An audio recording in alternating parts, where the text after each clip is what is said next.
Howdy there guys and girls, Ruckus here and welcome to what is a very special Blitz episode. Patch 1.9 is just around the corner and myself and HughJass of HughJass Gaming fame, I'm just going to call him Huge, have been lucky enough to get our hands on a developer's copy of the game.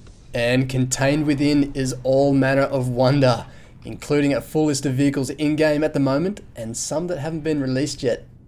Patch 1.9 of course brings us a new German medium tank line, the apex of which you are looking at now. This is the Tier 10 Leopard 1 main battle tank. It is a fantastic looking model, look at all that lovely detail.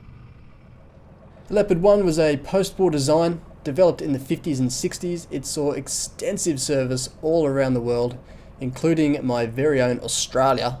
In fact, we didn't swap ours out for the M1 Abrams until 10 years ago, such was the quality of the machine. For those of you with deep pockets and a penchant for showmanship, it's possible to immediately unlock the Leopard 1 by burning through roughly 800,000 free XP, but in doing so you'll be missing some fantastic vehicles. There are 7 new tanks in the Leopard 1 line, all mediums, and they branch off from the existing E50M line at the Pz.III Pz.III.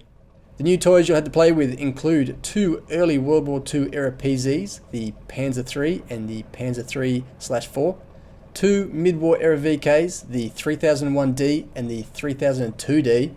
Let's have a show of hands of those struggling to tell the existing 6 VKs apart. Well, now there are 8. At Tier 8 there is the post-war Indian Panzer, an unusual design that was intended for the Indian Army. And then at Tier 9 we get the prototype version of the Leopard 1 main battle tank. So how does this new line of vehicles differ from the medium tanks we already have in game, and how should they be played? At the time of the Leopard 1's development, the prevalence of heat rounds on the battlefield was thought to completely negate the effects of conventional armour. So as a substitute for thick armour, the Leopard 1 was instead given thin armour but fantastic speed and manoeuvrability, and that is a characteristic we should expect to see across the whole line if we were to chart the figures. And so here it is. This is a graph showing the top speed of the 7 new vehicles. And we can see, besides a brief dip to 50 km per hour at the Tier 8 Indian Panzer, the new Leopard 1 line of tanks holds up a fantastic top speed. And if we overlay the top speeds of the other nationalities over this chart, we can see that especially at the Tier 9 and 10, the Leopards, this top speed is well above the average. And this holds true for the power to weight ratios of these vehicles as well. Again, the Indian bucks the trend, sitting lower than the rest, but we can see the early PZs and VKs sit well above the average.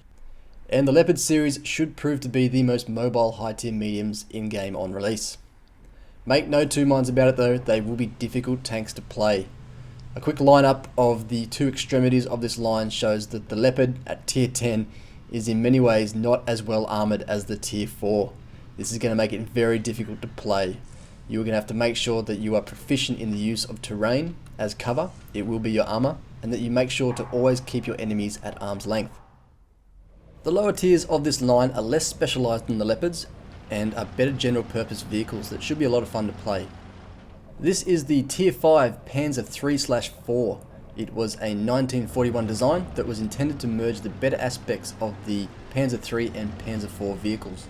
If you enjoyed the Pz.IV, then you will likely love the 3/4.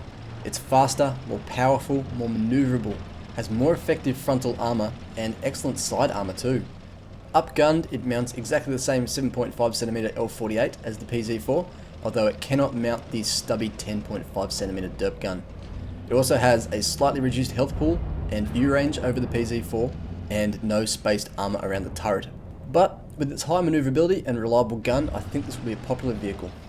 The 2 new VKs in game were mid-war reactions to the Russian T-34 and copied its same sloped armour scheme. They never made it past prototyping stage and were eventually dropped in favour of the Panther.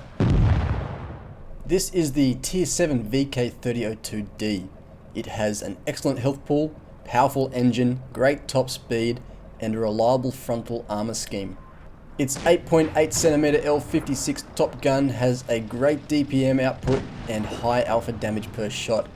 It's going to be hard to make those shots count though, because the rounds for this gun are the most underperforming for Tier 7s. The vehicle also has a high silhouette and the turret is slow to turn. So this is a tank that will rely on its sloped armor to do well in dogfights against other mediums. And finally, at tier 9 we had the Leopard Pz.III, the prototype to the Leopard 1 main battle tank.